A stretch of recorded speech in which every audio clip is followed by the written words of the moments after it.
Nah, setelah itu Ines pun masuk ke dalam tenda. Ternyata di dalam tenda ini sosok pendaki yang tadi tidur di situ sudah nggak ada.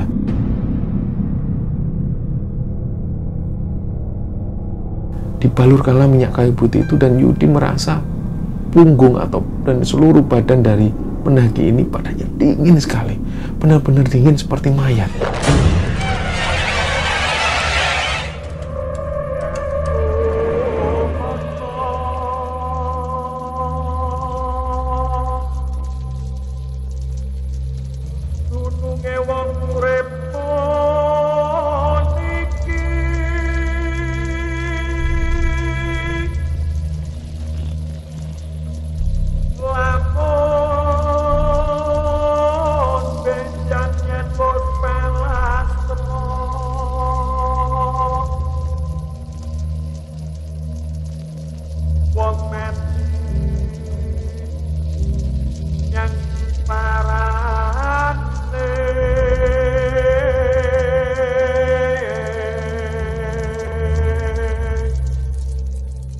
Bismillahirrahmanirrahim. Assalamualaikum warahmatullahi wabarakatuh.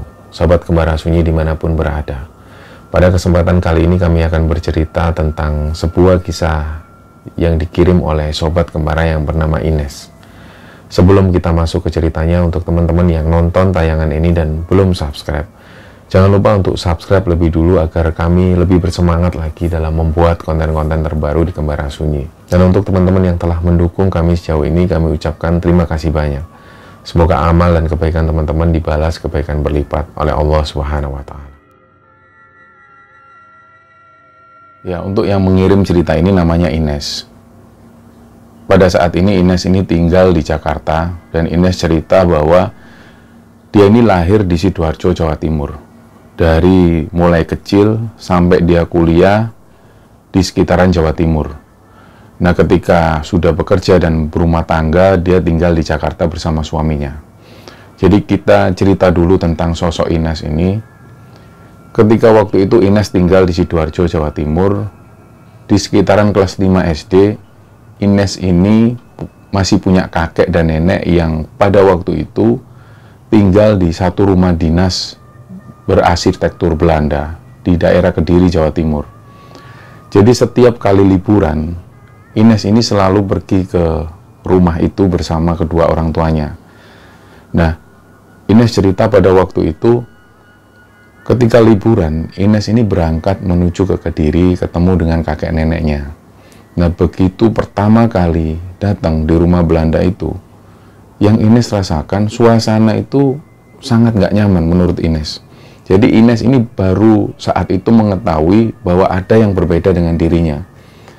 Nah, dari situlah Ines mulai bisa merasakan kehadiran-kehadiran makhluk yang tidak bisa dilihat oleh orang biasa. Jadi pertama kali dia masuk di rumah Belanda itu, kakeknya ini langsung bawa Ines ke satu kamar. Begitu dia masuk kamar, dia itu melihat ada satu lemari dengan ukuran yang sangat besar. Dan di atas lemari itu ada anak kecil yang lagi jongkok. Dan gak lama kemudian, anak kecil ini langsung turun dari lemari dan lari. Waktu itu Ines ini langsung tanya ke kakeknya, "Kek, itu tadi siapa yang duduk di atas lemari?" Nah, kakeknya ini karena tahu dengan hal-hal semacam itu, akhirnya kakeknya menjawab, "Kalau kamu nanti ketemu makhluk-makhluk yang seperti itu, Ines tidak boleh takut ya." Pegang kata-kata kakek. Jadi kalau Ines takut, mereka ini semakin menjadi-jadi. Nah, awalnya Ines nggak paham karena anak seumuran seperti itu, dia hanya menganggap makhluk yang dilihat ini adalah manusia pada umumnya. Nah, hari pun berjalan, keesokan harinya, Ines ini tidur di satu kamar bersama kedua orang tuanya. Dan pada pagi itu, ketika kedua orang tuanya ini sudah bangun jalan-jalan pagi di sekitar sana, Ines ini masih tidur. Jadi tirai itu masih tertutup dan suasana dalam kamar ini masih gelap. Tiba-tiba ada yang mengintip dari balik pintu. Jadi karena pintu kamar ini kebuka sedikit, Ines ini ngeliat ada satu cewek. Cewek ini ngintip dari balik pintu. Dan ketika Ines itu ngeliat ke arah perempuan ini, si anak ini memalingkan wajahnya. Dan kejadian itu terus-menerus sampai kemudian Ines ini memberanikan diri. Hei kamu, aku lihat kamu loh, sini berteman sama aku. Akhirnya lama-kelamaan sosok anak kecil perempuan ini berani menampakkan dirinya. Nah, yang pertama kali dilihat Ines itu ada anak kecil perempuan. Dia ini rambutnya berponi dan rambut belakangnya itu dikepang dua. Dan wajahnya itu sangat Eropa sekali. Dia wajahnya sangat Belanda dan dia pakai rok sampai seukuran lutut dan dia pakai sepatu. Nggak lama kemudian Ines ini manggil lagi, sini. Dan Ines pun duduk di tempat tidur. Si anak kecil ini nyamperin Ines. Dan Ines pun tanya, namamu siapa? Nah, si noni Belanda ini bilang, namaku Alin. Kamu tinggal di mana, Alin? Aku tinggal di belakang sana, di kamar yang di belakang. Orang tuamu mana, Alin? Orang tuaku sudah meninggal lama. Akhirnya terjadilah dialog-dialog itu dan kemudian mereka ini main. Jadi Ines waktu itu merasa bahwa si Alin ini adalah sosok manusia pada umumnya. Dia nggak berpikir bahwa Alin ini adalah makhluk halus. Jadi waktu itu Ines ini nggak tahu apa-apa soal itu. Dia menganggap bahwa Alin ini adalah anak-anak seumurannya. Jadi mereka pun main. Sampai kemudian kakek, nenek, dan kedua orang tua Ines ini datang. Dia tanya, karena ngelihat dari kejauhan, ini Ines ini lagi main sama siapa kok ketawa-ketawa sendiri. Bahkan beberapa kali orang tuanya ngelihat Ines ini ngobrol sesuatu. Kamu sini, sini. Sedangkan orang tua mereka ini nggak ngelihat. Dan ketika itu, papanya Ines ini langsung tanya, Ines lagi sama siapa, nak? Nah, pada waktu itu kakeknya Ines ini langsung megang tangan papanya. Udah biarin. Dia itu beda sama anak-anak lain. Dia ini bisa ngelihat sesuatu yang nggak bisa kamu lihat. Nah, ketika si kakeknya Ines ngomong seperti itu, akhirnya papanya langsung paham. Oh, ya sudah kalau gitu. Mereka pun masuk ke dalam rumah dan dibiarkanlah Ines ini main-main seperti itu. Sore harinya, ketika mereka ini makan, barulah Ines ini cerita ke orang tuanya. Pak, Ines punya teman baru, Pak. Namanya Alin. Dia itu cantik banget, rambutnya dikepang dua. Dan deskripsi tentang sosok anak ini, si Alin ini persis seperti yang dilihat oleh Ines waktu itu. Dan papanya karena sudah dapat info dari kakeknya Ines, papanya ini nggak sebegitu kaget. Ya sudah nak, hati-hati ya, jangan main jauh-jauh sama si Alin. Nah, akhirnya hari ketiga ketika Ines di sana, pagi hari seperti biasa ketika orang tuanya dan juga kakek neneknya ini jalan-jalan pagi, Ines masih tidur di sana. Dan lagi-lagi Alin ini nyamperin Ines. Dan setelah ngobrol nggak sebegitu lama, si Alin ini pamit. Ines, aku mau keluar dulu ya. Aku hari ini nggak bisa nemenin kamu main. Loh kenapa? Nantilah aku ceritain. Akhirnya Alin ini tiba-tiba keluar dari pintu dan tiba-tiba hilang. Nah, Ines pun melanjutkan tidurnya dan nggak lama setelah itu datang lagi ada sosok perempuan Belanda yang tingginya lebih tinggi dari sosok si Alin ini. Dia ini nggak seperti awal ketika Alin masuk ke kamar.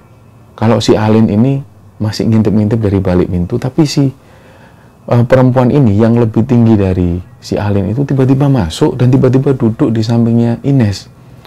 Nah, Ines waktu itu juga kaget, loh kamu siapa? Si perempuan ini diem, menghadap ke arah depan. Tapi penampilannya persis seperti Alin, dia rambutnya ada poni di depan dan di belakang rambutnya dikepang dua. Tapi untuk ukuran usia, memang jelas lebih tua usianya dari si Alin ini. Begitu si sosok perempuan ini duduk, akhirnya Ines tanya lagi, kamu ini siapa? Akhirnya dia pun noleh, namaku Catherine. Catherine, kamu tinggal di mana Catherine? Aku tinggal di rumah yang sana. Kamu kenal juga sama Alin? Catherine pun diam. Nah, nggak lama kemudian Catherine ini tiba-tiba bilang, kamu mau nggak jadi temanku? Mau, katanya Ines seperti itu. Ya sudah. Kalau kamu mau, itu, ambil itu. Nah, tiba-tiba di depan Ines itu ada cutter. Dan posisi cutter ini, mata pisaunya sudah kebuka. Waktu itu Ines ini nggak mikir yang macam-macam. Dia nggak mikir kenapa tiba-tiba ada cutter dan kenapa tiba-tiba cutter ini sudah kebuka mata pisaunya. Yang jelas ketika Catherine ini nunjuk ke arah cutter itu, Ines ini cuma tanya, "Duh, emangnya gimana cara berteman sama kamu?" Akhirnya Catherine ini ngambil cutter itu dan tiba-tiba cutter ini langsung digesek ke arah urat nadinya Catherine. Dan waktu itu Ines ini ngelihat dari urat nadi Catherine ini keluar darah yang mengucur. Nah, Ines pun kaget. "Loh Catherine, kamu jangan gitu Catherine." Nah, waktu itu Catherine ini langsung bilang, "Sudah, kamu ngelakuin kayak gini, ngelakuin kayak aku. Nah, Ines pun ngambil cutter itu, dan pada saat si Ines ini mau menggorok urat nadinya, tiba-tiba dari arah kejauhan, si Ines ini ngelihat Alin di balik pintu, dan Alin itu kayak melambaikan tangannya seperti ini. Nah, waktu itu Ines pun ngelihat. Selesai ngelihat si Alin ini, Ines pun noleh ke arah Catherine, dan Catherine ini bilang lagi, "Sudah, kamu gorok sekarang. Sudah, kamu gores kayak aku tadi." Lah, si Ines pun ini masih bingung, dan ketika ngelihat ke arah Alin, Alin itu kayak takut mau masuk. Dan Alin pun kayak melambaikan tangan ke Ines. Kayak melambaikan tangan. Nah, Ines pun lebih memilih untuk mendatangin si Alin. Jadi cutter ini masih dipegang di tangannya Ines. Ines ini datengin si Alin. "Kenapa, Lin?" Alin pun membisikkan sesuatu ke telinganya Ines. Dia bisik-bisik, "Itu jahat, itu jahat. Kamu jangan nurutin dia. Catherine itu jahat." Nah, begitu si Ines ini noleh ke arah Catherine, tiba-tiba Catherine ini sudah ada persis di dekatnya Ines, dan sosok Catherine ini tiba-tiba teriak, "Ah!" Dan wajahnya itu tiba-tiba berubah jadi menyeramkan. Rahangnya itu kebuka lebar. Dari situlah Ines ini teriak lari keluar. Dan pada saat keluar ini, karena kedua orang tuanya nggak ada dan kakek neneknya juga nggak ada satu asisten rumah tangga yang ada di sana datengin Ines. "Kenapa non? Kenapa non?" "Itu Bi, ada makhluk yang serem di kamarnya Ines." "Udah non, sini non, sini non." Lah, ditenangkanlah oleh asisten rumah tangga ini, dan nggak lama kemudian kakek, nenek, dan kedua orang tua Ines ini datang. "Kamu habis kenapa nak?" "Itu tadi mah ada sosok yang menyeramkan. Namanya Catherine." Jadi ceritalah di situ Ines bahwa Catherine ini menyuruh Ines untuk bunuh diri. Pada waktu itulah kakeknya Ines ini ngerasa ada yang nggak beres. Karena selama kakek dan neneknya Ines ini tinggal di rumah itu, nggak pernah melihat sosok Catherine ini. Jadi yang dilihat oleh kakeknya Ines ada beberapa sosok yang tinggal di sana, dan salah satunya adalah si Alin ini. Memang Alin ini tinggal di kamar di bagian belakang, dan dia ini adalah sosok hantu Belanda. Nah, ketika mendengar penjelasan dari Ines itu, akhirnya kakeknya pun bilang, "Nanti malam kalau si Catherine ini datang, Ines langsung pergi ke kamarnya kakek ya." "Iya kek, Ines takut kek." Nah, akhirnya malam itu Catherine ini datang lagi. Dan kedatangan Catherine itu nggak seperti kedatangan Alin. Tapi kalau si Catherine ini, dia tiba-tiba masuk nyelonong dan tiba-tiba langsung duduk di sampingnya Ines. Dan lagi-lagi yang dikatakan oleh Catherine ini, "Ines, kamu katanya mau jadi temanku. Ayo sekarang, ambil itu, ambil itu." Dia lagi-lagi nunjuk beberapa benda tajam. Dan yang Ines nggak paham waktu itu, kenapa kok ada benda-benda tajam di sekitarnya Ines. Nah, pada saat itu Ines ini nggak tahu kenapa dia mengikuti kata-kata dari Catherine itu. Dia ambillah, di situ ada pisau roti yang tiba-tiba ada di depannya Ines. Diambillah waktu itu pisaunya, dan Catherine lagi-lagi bilang, "Ayo langsung tusukkan di sini, tusukkan di sini." Nah, Ines itu kayak seolah menuruti perintah dari Catherine. Dan gak lama kemudian, tiba-tiba ada yang manggil namanya Ines. "Ines, jangan Nes, jangan Nes." Nah, Ines ini ingat bahwa suara ini adalah suaranya si Alin. Ines pun diam. Alin, dia pun datengin si Alin. Nah, waktu itu Alin ini ada di ruang tamu. Alin itu kayak ketakutan. "Jangan Nes, jangan ikutin dia, jangan ikutin si Catherine. Ikut aku, ikut aku." Nah, begitu Ines ini mau lari, si Catherine ini megang bajunya Ines. "Jangan lari, jangan lari." Begitu Ines noleh, wajah Catherine yang tadinya cantik seperti anak-anak Belanda pada umumnya tiba-tiba berubah jadi yang menyeramkan. Dan mulutnya itu menganga, benar-benar menganga yang lebar. Nah, setelah pertemuan itu, setelah pertemuan si Ines dengan sosok Alin dan juga Catherine, akhirnya nggak lama kemudian Ines ini pun pulang kembali ke Sidoarjo. Dia menjalani aktivitas seperti biasa, dan sampai lama si Ines ini nggak lagi ketemu sosok Alin, bahkan juga si Catherine. Nah, kira-kira sekitar kelas 2 SMP, akhirnya Ines ini kembali ketemu dengan sosok Alin. Si Alin ini datang di rumahnya Ines, dan waktu itu Ines ini seneng. "Alin, kamu kok di sini, Lin?" "Iya, aku kangen sama kamu, Nes." Akhirnya mereka ini main bareng. Dan setelah pertemuan itu, Ines ini nggak lagi ketemu Alin. Jadi pertemuan mereka itu kadang terjadi sekitar 6 bulan sekali, kadang juga 1 tahun sekali. Jadi hampir lama Ines ini nggak ketemu sosok Alin. Tapi mereka masih berteman. Dan pada saat si Ines ini menginjak di bangku SMA, Ines pun sadar bahwa sosok Alin ini adalah sosok yang bukan manusia. Dari situlah Ines ini baru sadar bahwa selama ini Ines ini berteman dengan sosok yang tidak bisa dilihat oleh orang biasa. Nah, selain berteman dengan sosok Alin ini, Ines ini punya satu sahabat manusia pada umumnya, namanya Puji. Dari kecil Ines ini tinggal di satu kampung, dan rumah Ines dengan rumah Puji ini berdekatan. Dari kecil mereka sering berteman, dan bahkan sampai SMA mereka masih berteman. Nah, di antara semua teman Ines, yang paling memahami Ines ini adalah si Puji. Karena teman-teman yang lain itu, beberapa orang itu menganggap Ines ini agak nggak waras. Karena beberapa kali mereka itu tahu bahwa Ines ini sering ngomong sendiri. Tapi untuk si Puji ini, dia bisa memahami Ines karena si Puji ini juga sedikit sensitif. Jadi Puji pun mengaku bahwa dia juga pernah ketemu dengan Alin. Karena pada waktu itu, Ines inilah yang mengenalkan Puji dengan Alin. Nah, singkat cerita, pada saat mereka ini kuliah, Puji ini punya cowok yang namanya Yudi.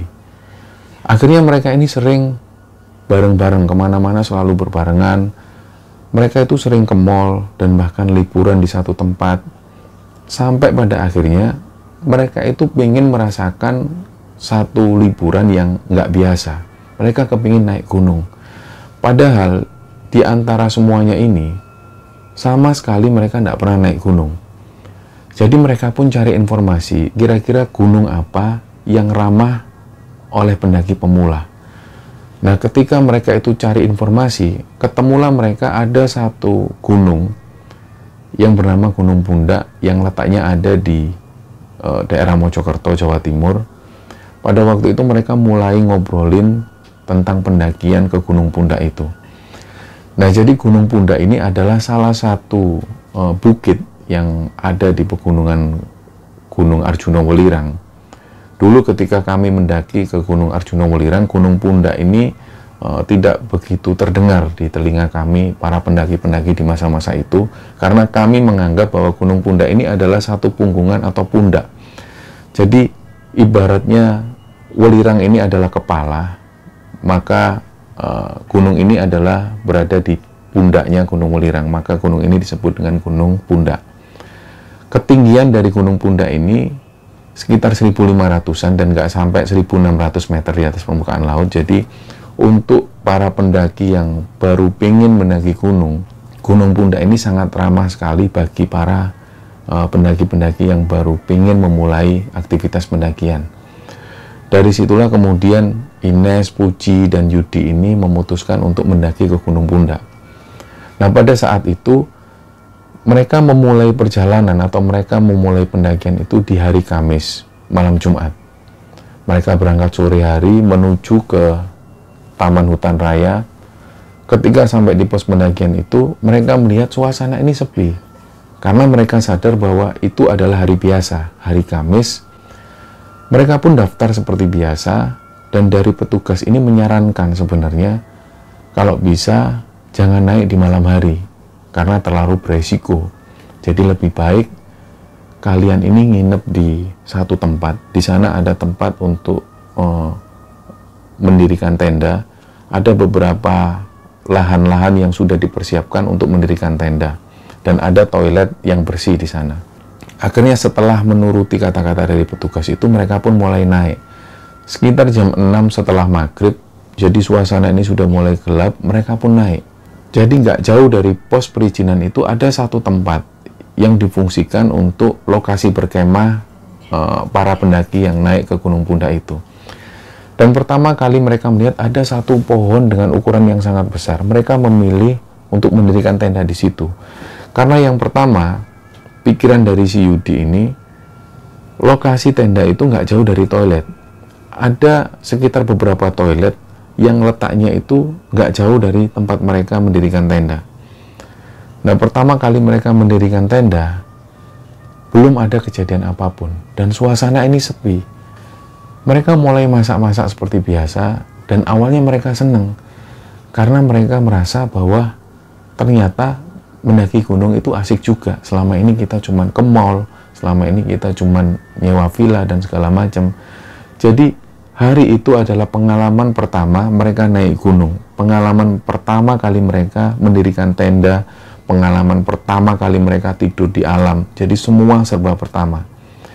Nah, ketika matras dan sleeping bag ini sudah dipersiapkan, sekitar jam 8 malam mereka ini sudah mulai bersiap-siap untuk tidur.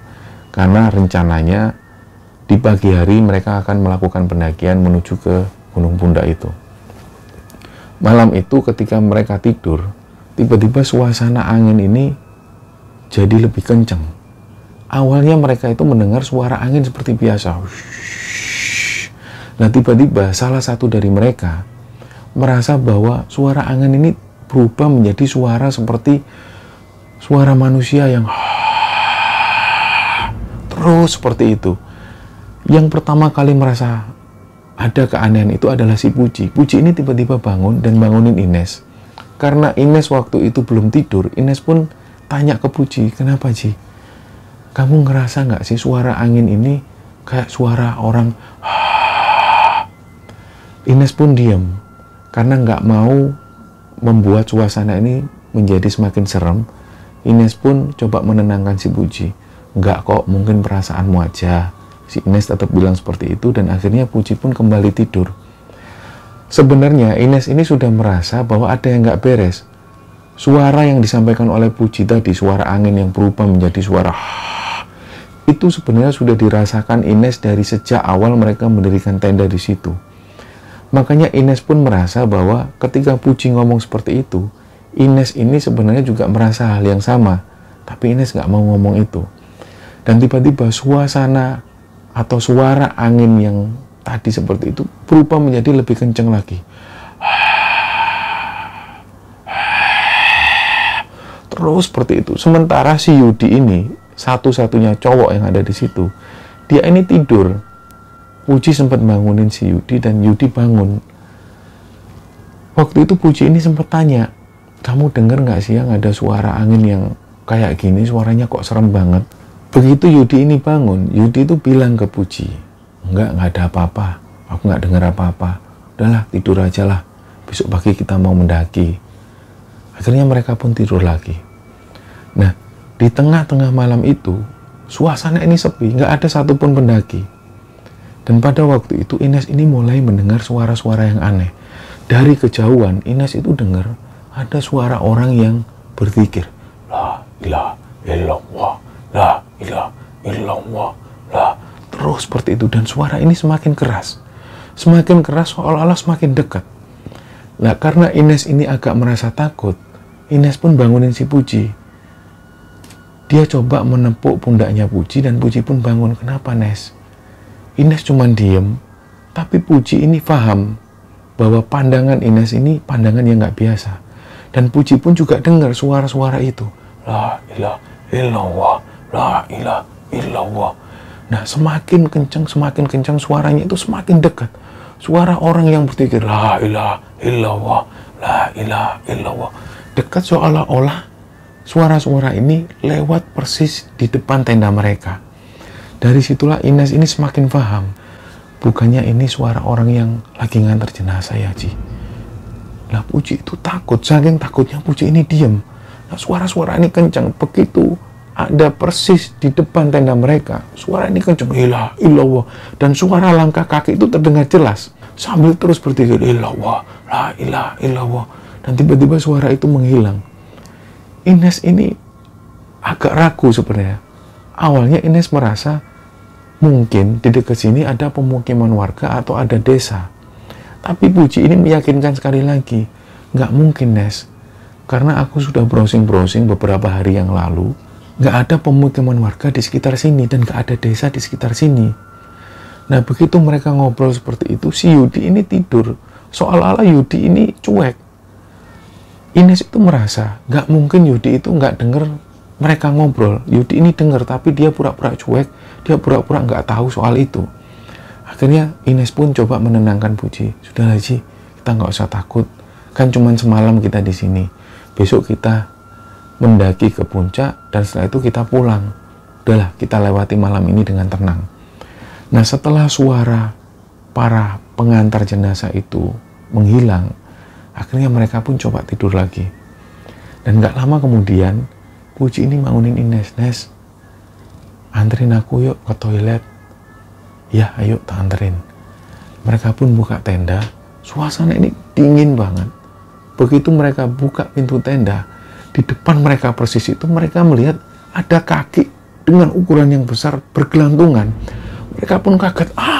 Karena refleks mereka ini teriak. Langsung nutup tenda lagi. Waktu itulah Yudi ini bangun. Kenapa? Ada sesuatu di depan. Apa itu? Kayak kaki gitu loh. Kalian ini mau kemana? Ini loh si Puji mau ke toilet dan minta tolong aku. Begitu buka, ternyata di depan itu ada kaki. Udahlah, ayo kita bertiga aja kalau gitu ke toilet. Nah, begitu mereka buka tenda, ternyata kaki dengan ukuran yang besar ini sudah nggak terlihat lagi. Mereka pun rame-rame di situ. Mereka bertiga langsung ke toilet, masuk ke toilet masing-masing. Nah, karena toilet ini bangunannya saling membelakangi satu sama lain.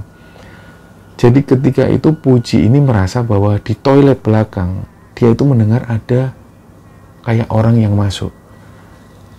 Jadi Puji ini nggak curiga sama sekali dan Puji ini mendengar aktivitas orang yang ada di belakangnya.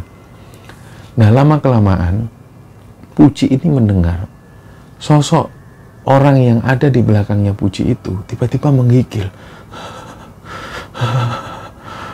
Puji itu mendengar jelas. Dan karena Puji ini sudah selesai, Puji pun keluar.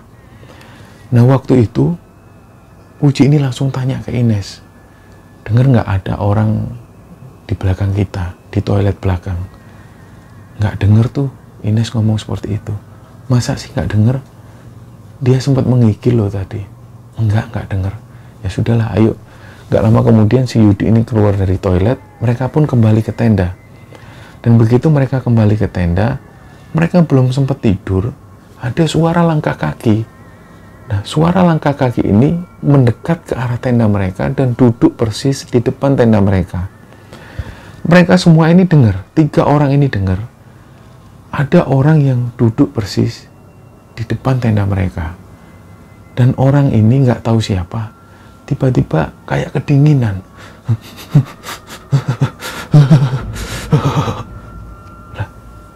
Si Ines ini pun melihat ke arah Yudi. Yudi itu seolah ngasih kode. Nggak tahu. Siapa? Nggak tahu. Coba dilihat. Nah, orang yang ada di depan tenda itu terus menggigil. Dibukalah tenda itu dan dilihat ada satu orang pendaki. Dia ini pakai jaket yang lumayan tebal. Dia tuh kedinginan. Rambutnya itu basah kuyup kayak habis kehujanan. Dari semua pakaiannya itu basah kuyup. Lah Yudi pun khawatir, loh mas, masuk sini mas. Dari mana sampean?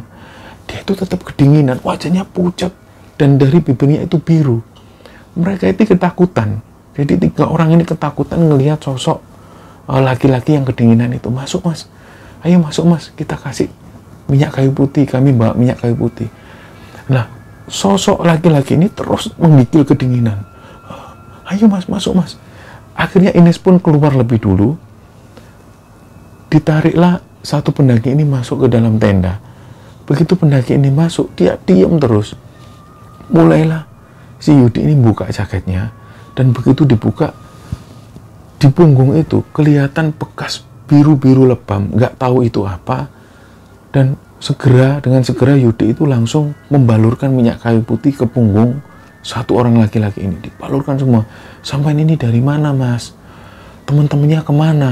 Sosok laki-laki ini cuma menggigil terus, menggigil kedinginan dan nggak ngomong satu apapun.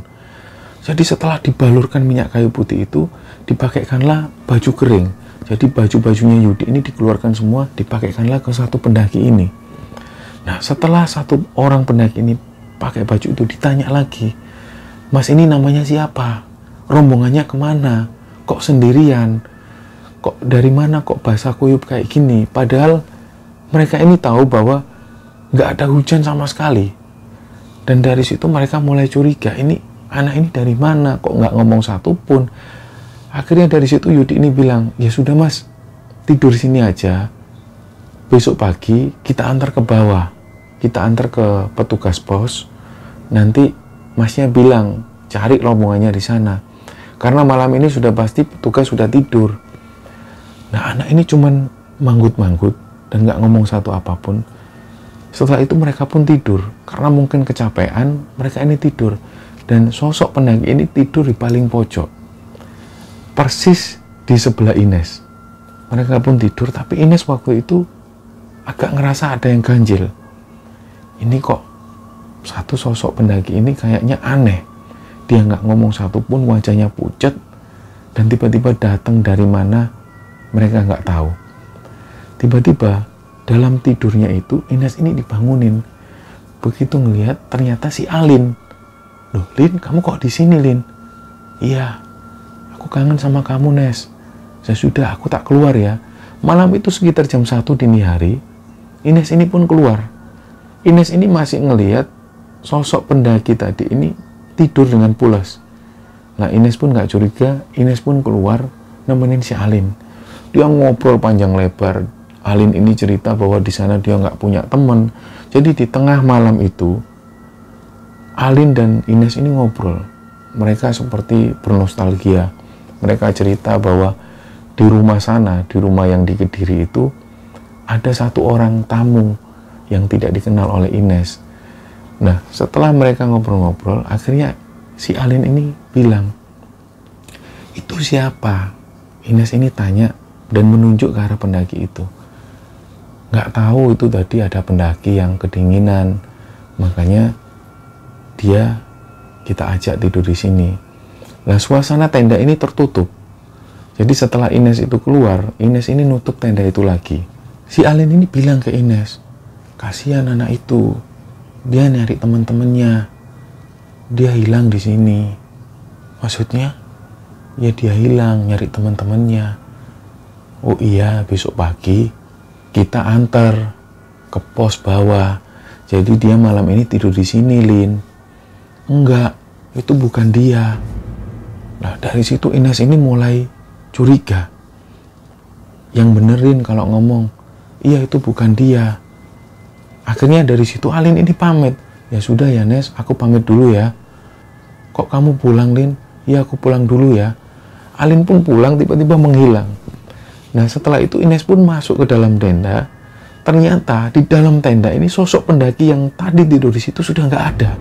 Dari situlah Ines ini benar-benar bingung. Langsunglah bangunin si Puji dan Yudi. Hei, bangun, bangun. Ini mas-mas yang ada di sini tadi di mana? Loh, nggak tahu, kamu tadi dari mana?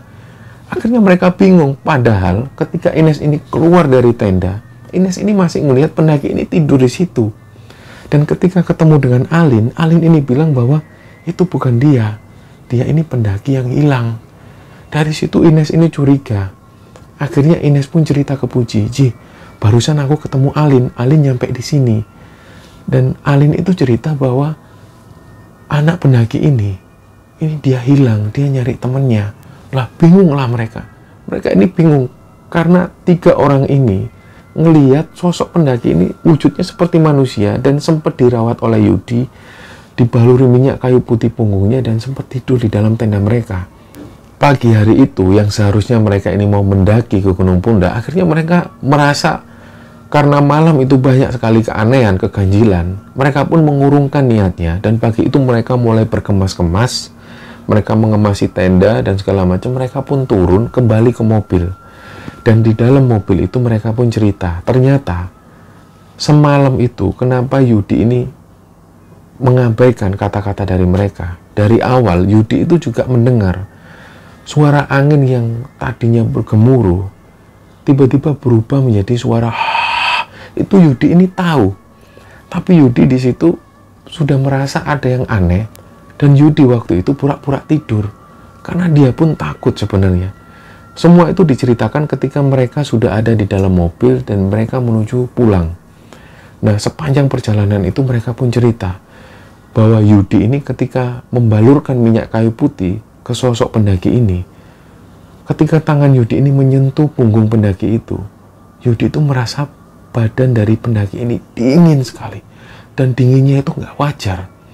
Tapi Yudi itu diam, karena dari awal Yudi itu dalam hatinya bilang, kalau memang kamu ini bukan manusia, udahlah aku niat bantu kamu, aku nggak niat ganggu kamu, aku niat bantu kamu. Jadi dari situ Yudi ini sudah merasa bahwa ini bukan manusia. Dibalurkanlah minyak kayu putih itu, dan Yudi merasa punggung dan seluruh badan dari pendaki ini badannya dingin sekali, benar-benar dingin seperti mayat. Nah, setelah membalurkan itu, Yudi itu sebenarnya nggak tidur. Yudi ini pura-pura tidur dan masih tenggelam dengan ketakutannya sendiri. Jadi perjalanan mereka ke Gunung Pundak itu adalah perjalanan pertama dan terakhir mereka ke gunung. Selanjutnya mereka nggak pernah lagi melakukan pendakian ke gunung apapun itu, karena mereka benar-benar sudah trauma dengan kejadian itu. Nah, kisah inilah yang dibagikan oleh Ines kepada Kembara Sunyi. Semoga kisah ini bisa diambil hikmah dan bisa diambil pelajaran oleh teman-teman semua. Mohon maaf kalau ada salah-salah kata. Wassalamualaikum warahmatullahi wabarakatuh.